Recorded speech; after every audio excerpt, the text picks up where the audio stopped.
Hello, Explorer. It's time to throw off your regular Earth shoes and strap on those intergalactic space travelling boots because we are hopping through the universe searching out all the smart secrets in a brand new Fun Kids Science Weekly.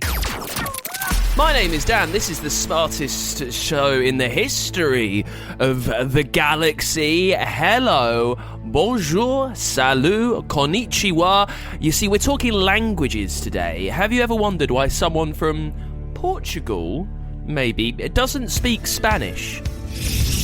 Different languages are spoken in different countries because different countries have different histories, they have different communities, they have people living there, and even if at some point the language that they spoke was the same, it's probably going to change. We'll find out more with language genius Mercedes Durham, who is back on the show. Also, in Battle of the Sciences, we're exploring the effects on space travel on your body and what would happen if you were like the two astronauts, Sunny Williams and Butch Wilmore, who went to space for 8 days but ended up being there for 8 months. Does that surprising length of time change anything? A space flight that goes on for 8 months, 2 months longer than the usual, starts to push the human body and mind possibly beyond where we've pushed them before. And for this week's Dangerous Dan, we are looking at something massive in Australia, the home of real deadly things. It's on the way in a brand new Fun Kids Science Weekly. Let's start with your science in the news. A rare new species of two-clawed dinosaur has been discovered in Asia. The species is unique in a group called the therizinosaurs, as it has 2 claws. Most of them had 3. It would stand on its back legs, propping itself up, then using its long curved claws like hooks to grasp plants high up for food. This one, the fossils were found in Mongolia, in the Gobi Desert, and it was around more than 66 million years ago. Just saying that.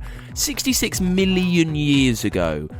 You've been around for a few years. Me, just a little bit longer. Humans, 200,000 years.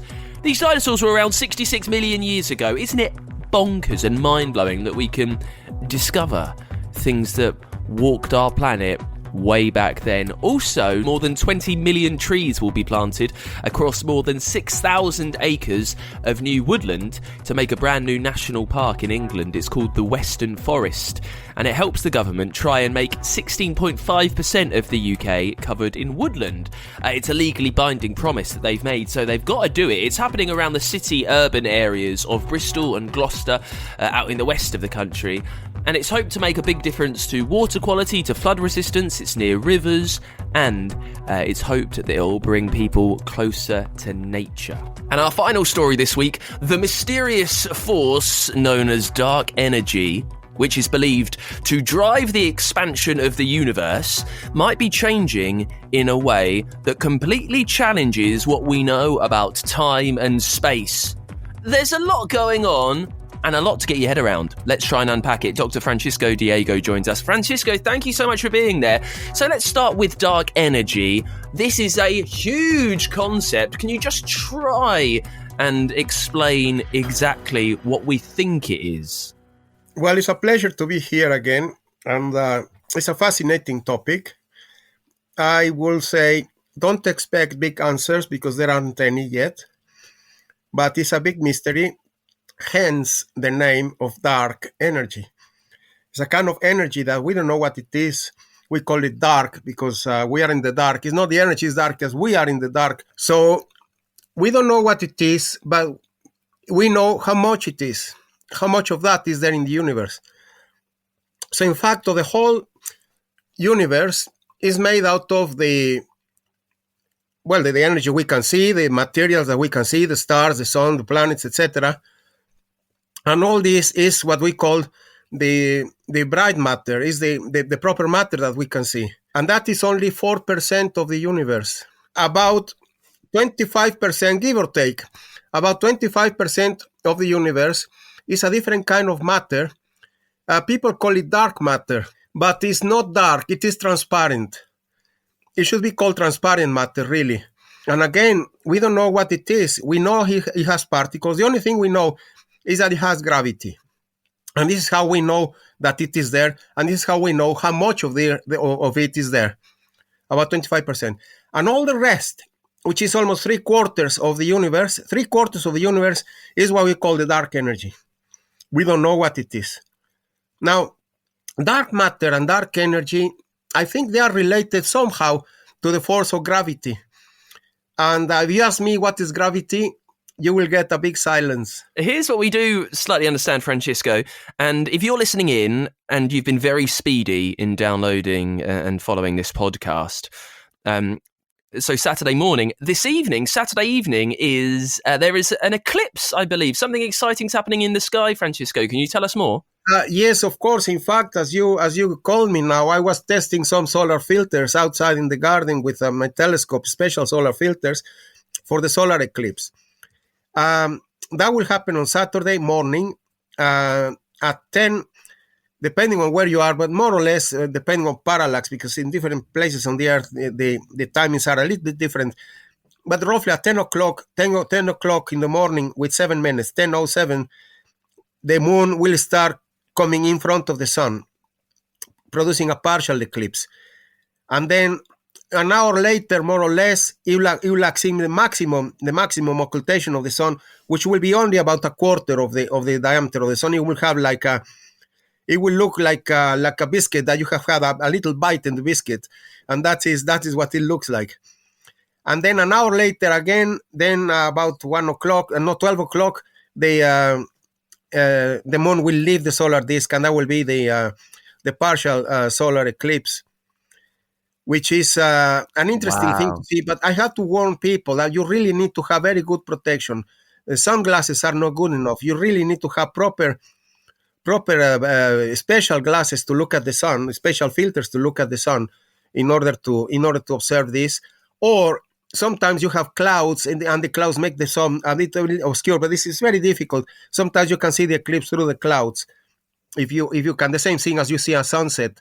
But I think it's going to be clear on Saturday. So it's going to be really, we need to have solar viewers, especially solar viewers. Yeah. Wow. So there you go. If you are listening to this tremendously quickly and you've got the right protection for your eyes, just after 10 o'clock in the morning, you can be part of a brilliant solar eclipse. Dr. Francisco Diego, thank you so much for joining us. It is a pleasure as always. Thank you very much. Let's get to your questions then. If you ever have anything sciencey that you want answered on the podcast, make sure you leave it as a voice note for me on the free Fun Kids app and at funkidslive.com. And we've got the Fun Kids Science midweekly. So you've got 2 chances every week to get your question featured in the show. Our first question this week is from Zara, who wants to know, thank you Zara for sending this over to funkidslive.com. If you get down really deep under the ocean, does the temperature of the water get warmer because you're close to the Earth's core? Well, the short answer, Zara, is no.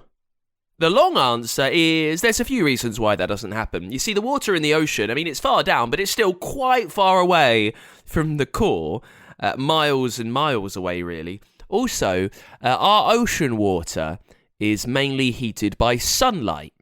That only heats up at the very top of the sea.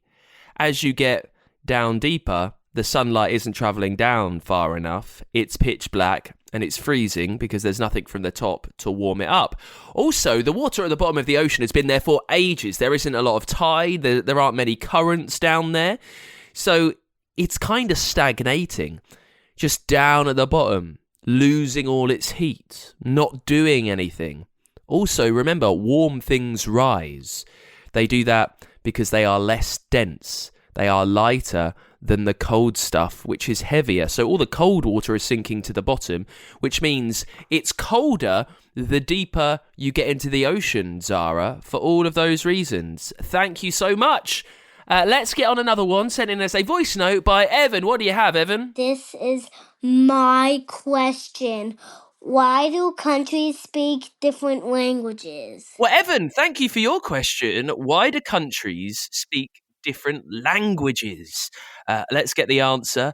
Returning to our socio-linguist friend who has joined us on the podcast before, Professor Mercedes Durham from Cardiff University. Thank you for joining us. So let's come straight out with it. Why do different countries, people who live in different countries, speak different languages?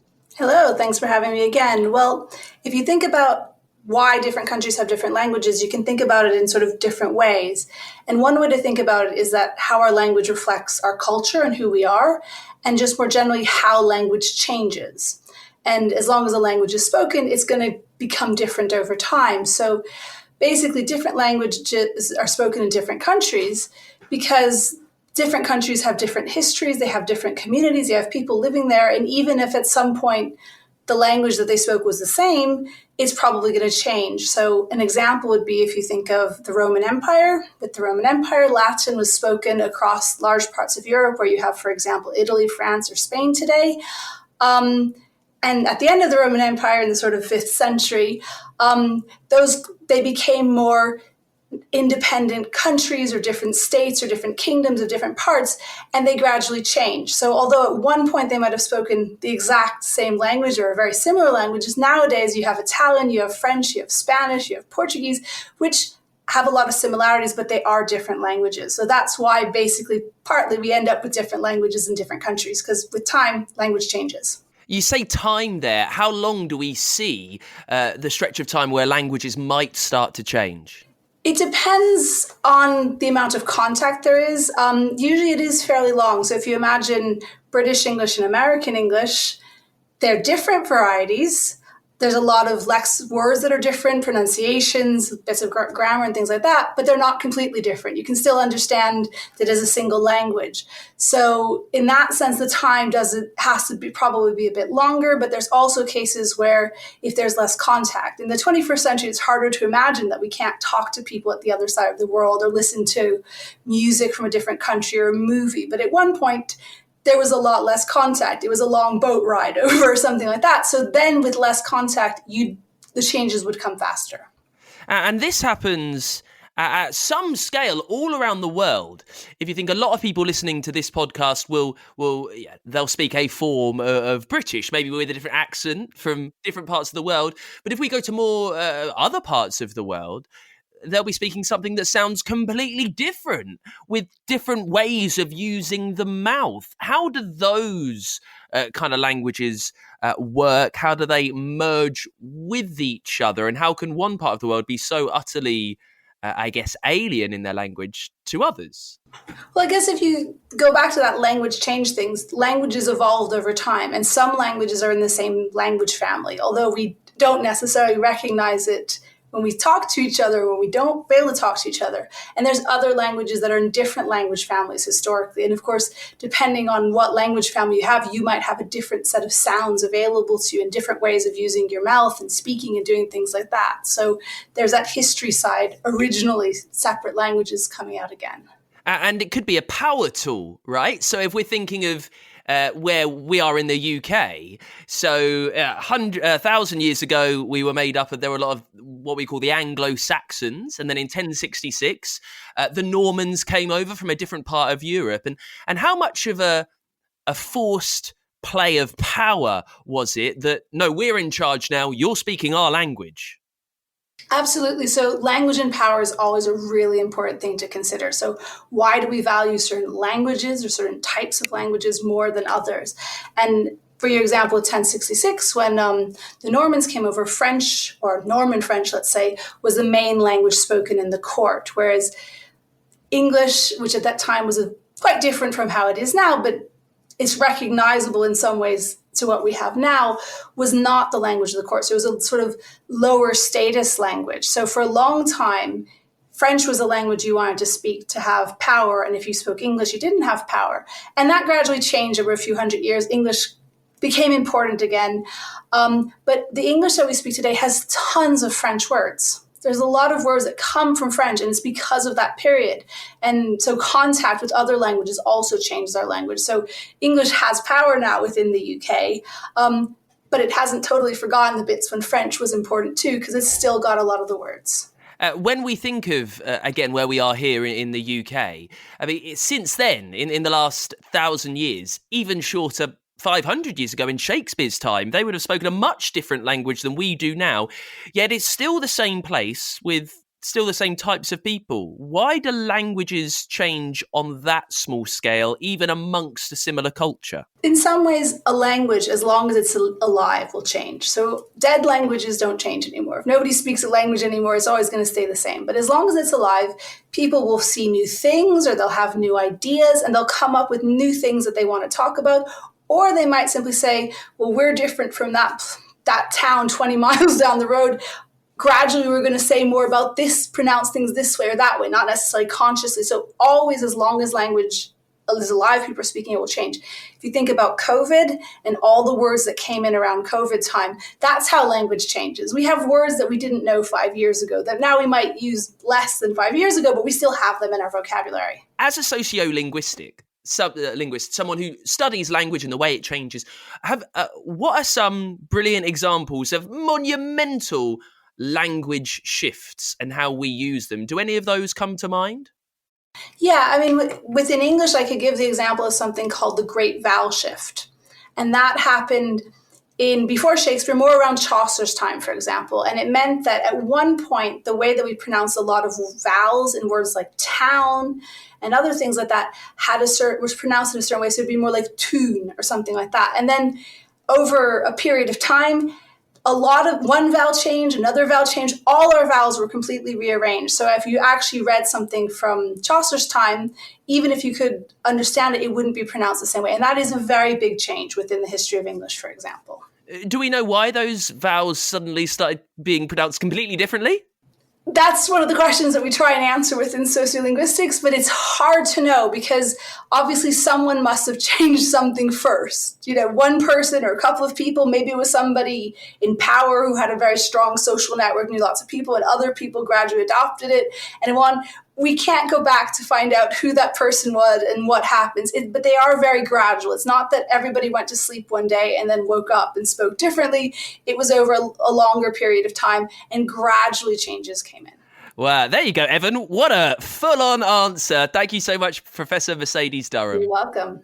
Always great to have Mercedes Durham on the show, chatting about languages, words, how we use them, and how everything's changing. I could do a deep dive that lasted for about a year on every question I've got about languages. So, Evan, thank you for giving me the chance to ask one of them. If you have anything sciencey that you would like answered on the podcast, make sure you leave it as a voice note for me on the free Fun Kids app or at funkidslive.com. That way you can star in our show. Now, for this week's Dangerous Dan, where we look at the most weird, mean, strange, unique, often deadly things in the universe, we are headed to Australia, down under, travelling through the warm, wet, tropical forests there to take a look at enormous trees with huge things to drop. The bunya pines are large, evergreen, coniferous trees. That means they're green all year round, and they grow pine cones. More on that in just a second.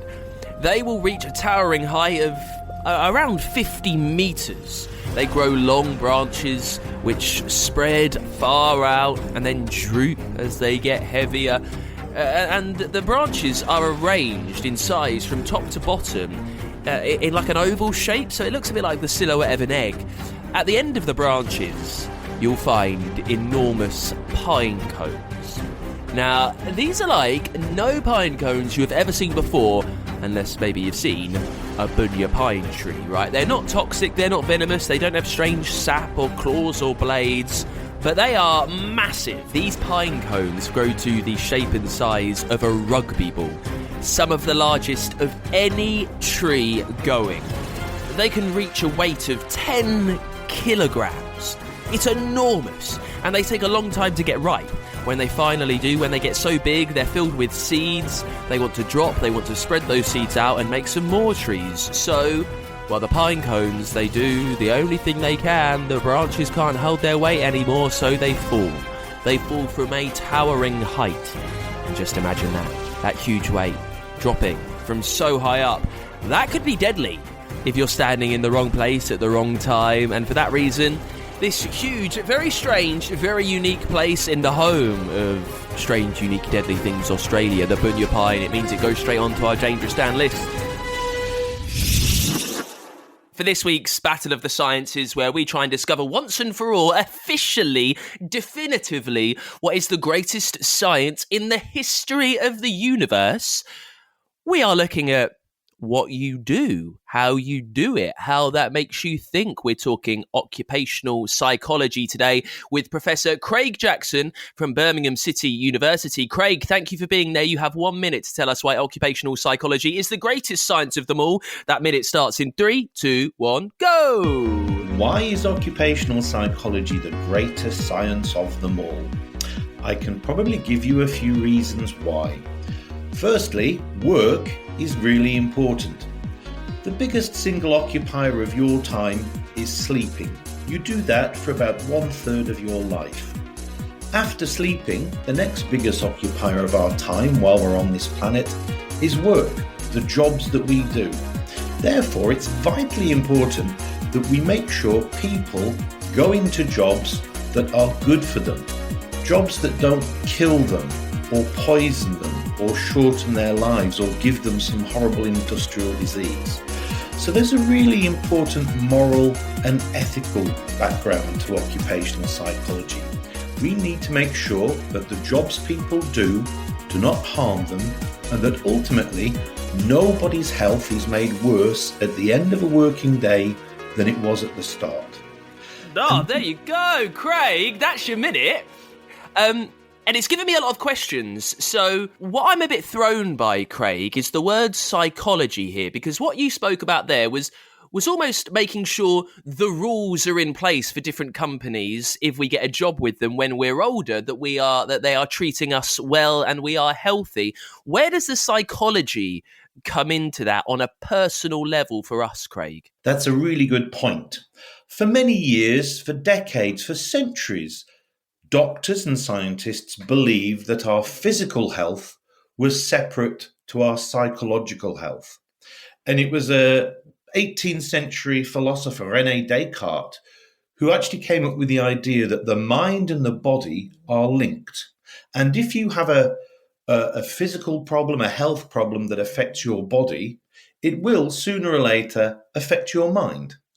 And the same was the other way around. If you had a mental problem, if you were stressed or worried or depressed, that would eventually affect your physical body and your functioning. So it's become very important in the last 20 years to acknowledge that the mind and the body are linked. And if one of them is harmed, the other will be harmed. And this is why we have this important drive that people's workplaces and the work they do and how it's organized and how people do their work is psychologically not harmful, so that we keep their physical health optimum as well. Now, I know that a lot of people listening to this, maybe they see their parents come back from a day at work, or it gets to Sunday evening before they need to go back to the job on a Monday, and they might be filled with a dread. Maybe work isn't brilliant, but we know that we need to do it. We know that we need to earn money. What do you do as an occupational psychologist to dig a little bit deeper and ask whether jobs are good for our brains and our bodies? We all have different personalities. Some of us are very outgoing. Some of us may be more shy and introverted. Some of us like to be creative, and others might like to follow rules and do set tasks. And that's down to our intrinsic personality and the sort of individual we are shaped and we become. Some jobs are more suitable to our personalities than others. So as an academic and a researcher, I like to find things out. I'm investigative. I like to look for problems and find solutions. So my job as a university academic suits my personality fine. I imagine in your line of work, which is very creative and imaginative and entertaining and informative, you're very similar to me, but you might be a little bit more artistic in your personality. So when you have that nice match between the job someone does and their personality, things can go great. Work might not feel like work. Work might feel more like a pleasure and nothing that you should dread on a Sunday night. But unfortunately, for millions of other people, they are in jobs that are not great for them. They're in jobs that they do not enjoy. They may be in organizations that aren't fair and that don't treat people well.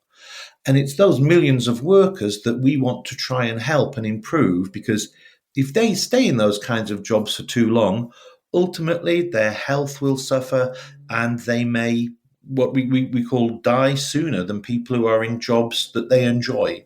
So there's a real big impact from the work that people do.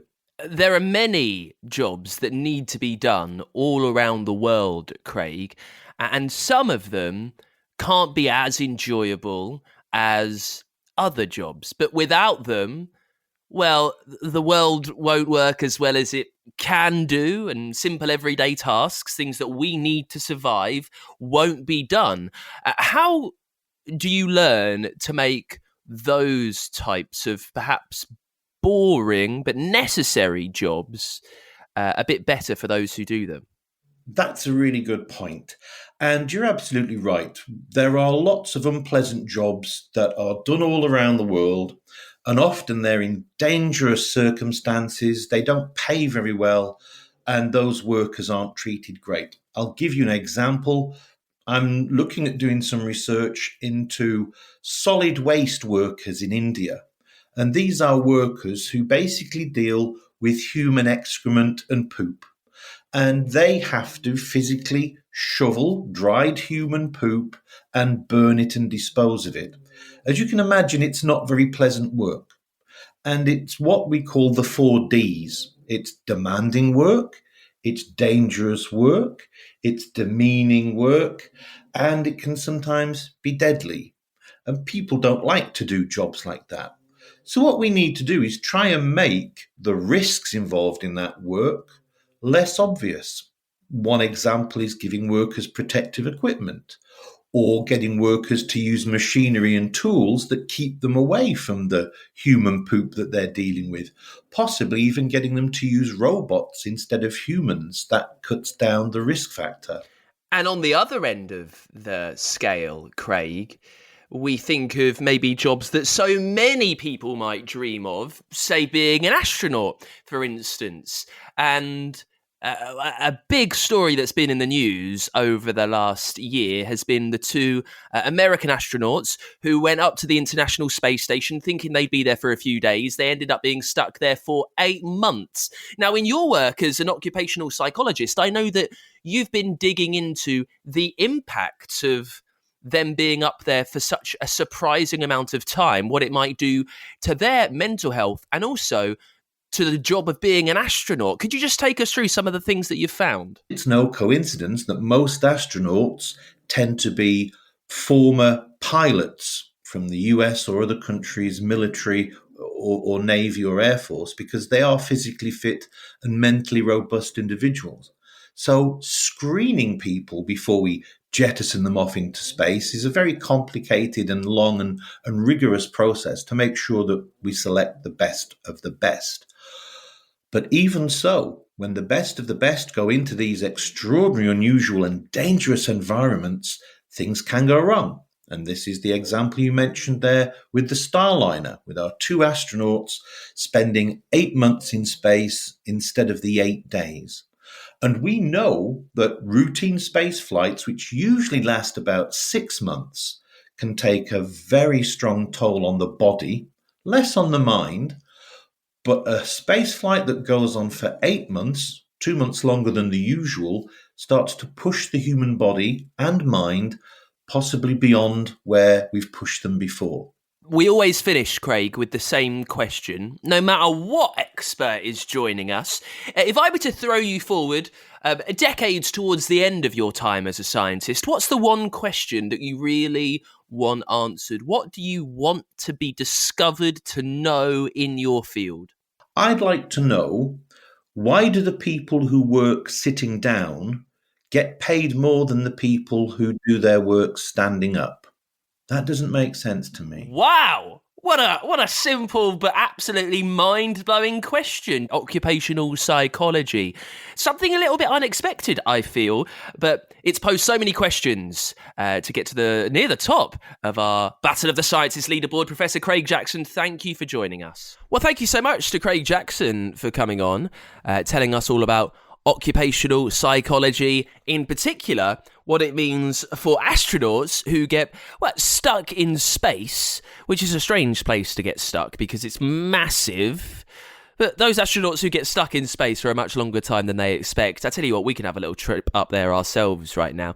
Let's head to Deep Space High. It's the smartest school in the solar system. We've got to jump through a wormhole to get there, so take a deep breath, be ready. It gets pretty strange and things pull at you from all directions in there. Anyway, this is an episode from our Marvellous Missions series, where Professor Pulsar and the class, we're all together learning about the International Space Station.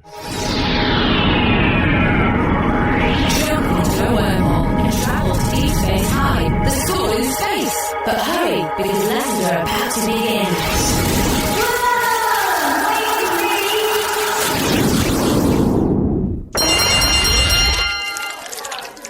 I always have this seat, and you're hogging the whole desk. But I go all funny if I don't sit by the window. Oi!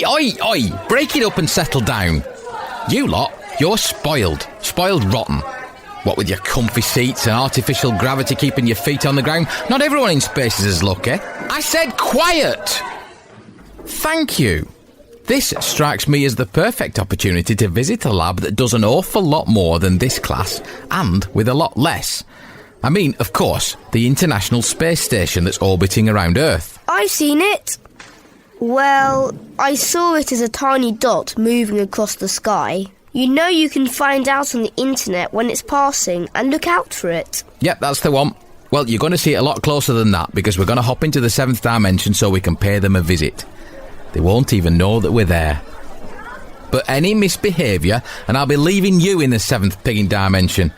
Now, whilst I programme the navigator up, who can tell me anything else about the ISS? Please, sir, me, sir. Go ahead, Stats. The International Space Station is designed to be an observatory, laboratory, and even a factory in space where Earth's astronauts can safely live and conduct experiments. The building of the station was started by the United States in November 1998, and today 15 countries are working together to build and man the station, work that is set to continue until 2020 at least. 15 countries. You hear that? You lot don't seem to be able to get along, and there's only 10 of you. OK, 11 if I count your two heads blurp. Right, coordinates are accepted. Watch the screens all around you. We're here. Ha! It looks like a right jumble of parts. Like a load of tin cans. They're not tin cans. They're called modules. Some are labs, some are where the astronauts live, and some are a bit of both. That one's Zvezda. That is all the life support equipment. And round the back over there is Columbus. That's a very important research laboratory. Whoa, what are those massive black sails? Impressive, aren't they? They're the solar arrays, or solar panels. They convert sunlight into electricity to power the whole thing. After all, there aren't any pylons nearby, are there? I suppose not. And what's that massive crane? Glad you spotted that. It's the mobile servicing system. A robotic arm that is used to move supplies and help astronauts with the big jobs. Let's go inside. Even in the 7th dimension, it's parky out. I'm not sure I'm going to like this. I get all funny when I'm squashed up, and it looks very small in there. Pop your jacket off then. Here we go. Oh, there's barely enough room for one person to travel through the sections, and what a mess! Why are there lumpy handles everywhere? I don't like this at all. Human scientists have to make the most of every last inch of the space station. So if there's a space that doesn't have scientific equipment on it, you can bet it's used for something else, often storage. Those handles are to help the astronauts to pull themselves along. Look, here's one now. You see he's floating, but he's using the handles to pull himself along. Why can't he see us? He just passed right through us. I told you, we're in a different dimension. Actually, my mistake. That's a cosmonaut, not an astronaut. Cosmonauts are Russian astronauts. You get from 3 to 6 people up here at any one time, but in the future it might be more. So what are they doing up here? What's all the equipment for? They've carried out over 400 experiments up here, and most of them are trying to figure out how space affects things. Space is a very hostile environment, you see. You wouldn't know that because at Deep Space High we're light years ahead of these humans. Earth scientists hope that the more they learn, the more they can do, both in space and on the Earth. Well, the classroom at Deep Space High is looking much more comfortable now. I agree. You can have the window seat if you like, Alex. OK, we're out of time, and we need to let these guys get on with their jobs without us clattering around the dimensional periphery. Back to base, everyone. And that is it for this week's Fun Kids Science Weekly. Thank you so much for listening. Remember to follow the podcast wherever you get your shows, because we do the mid-weekly now too. So that's 2 doses, 2 bites at the wonderful Space Cherry every single week. You've got more brilliant episodes from podcasts that we make, just like Deep Space High, on Google, Apple, Spotify. They're on the free Fun Kids app and at funkidslive.com. Fun Kids are our children's radio station from the UK. Listen all over the country on our app, on the website, and if you've got a smart speaker, wake it up and ask it to play Fun Kids.